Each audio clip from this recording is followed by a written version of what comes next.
Alright, this is lesson 4.3 for our Pre-Calc 12 class. Unit 4 is called Polynomial Functions. Lesson 3 is called X and Y-Intercepts. So what we're going to learn in this lesson is how to identify X and Y-Intercepts from the function notation itself of a polynomial. Alright, so the Y-intercept of a polynomial is the value of y when the function crosses the y-axis. And so there's a couple ways we could find the y-intercept. The way that works every time is based on the fact that y-intercept is when the x value is 0, because when the x is 0, our point would be on the y-axis. So if we just evaluate f of 0, we'll find the y-intercept, or just plug in 0 for x. So for example, if this is our function down here, f of x equals x squared plus 3x plus 2, we could just find f of 0 would be 0 squared plus 3 times 0 plus 2. And 0 squared is just 0, 3 times 0 is just 0, so it would be 0 plus 2 would just be 2. And so f of 0 will always be the y-intercept of a polynomial function. Now, if you have a function that's kind of multiplied out, and so like this one's the standard form, as opposed to like factored form or something else, we can find, because if all the x terms cancel out when you do f of 0, we're just left with the constant term. So if we could find the constant term of the polynomial function, we can just say, okay, that's the y-intercept right there. And this shortcut only works if we could find the constant term. Okay, so now the x-intercept is the value of x when the curve crosses the x-axis, or when y equals 0. And so if the x-intercept is when y equals 0, then we can solve for when f of x is equal to 0. So y-intercept was f of 0, but now x-intercept is when f of x equals 0.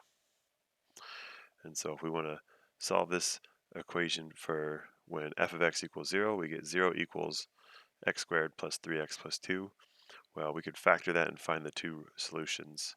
X equals -2 and x equals -1. So because those are the solutions for x when f of x equals 0, then we say, okay, -2 and -1 are our x-intercept. And so up until this point, we've kind of used the terms roots and zeros interchangeably. So I just want to talk about this for a brief second.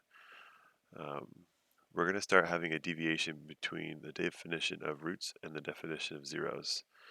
So for the next few lessons, we're going to say roots refer to the graph, x-intercepts. Zeros refer to the function, x-intercepts. So roots and zeros. Okay, some examples here. Find the y-intercept.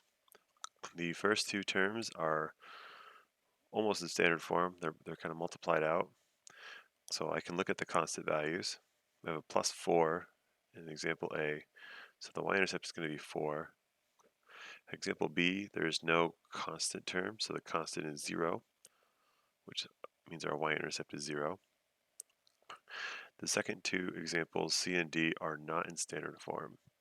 So to find the y-intercept, I'm going to evaluate h of 0, and I'm going to evaluate k of 0. H of 0 equals 0, so that would be the y-intercept for h.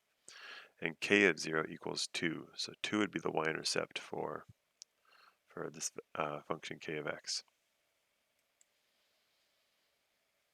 Okay, and so here's the next question: how to identify the x-intercepts. So it's really easy when it's factored out like this. If the polynomial is not factored out, it makes it harder to find the x-intercepts.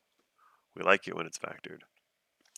And so if we just find all the solutions for when f of x equals 0, we'll get all of our x-intercepts. So for this first one, x equals 0, x minus 4 equals 0, so x equals 4.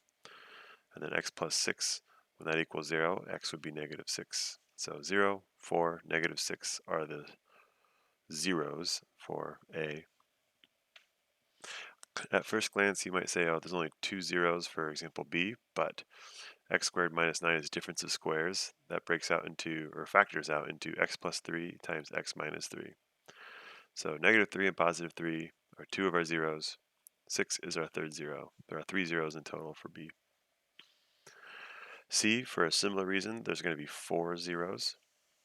Because of this x, 0 is a 0 is a 0. Because of the x squared minus 1, positive 1 is a 0, and negative 1 is another 0. And because of the x plus 7, negative 7 is a 0. And again, if I just, these are zeros because if I plug in any of these numbers for x, the whole thing equals 0.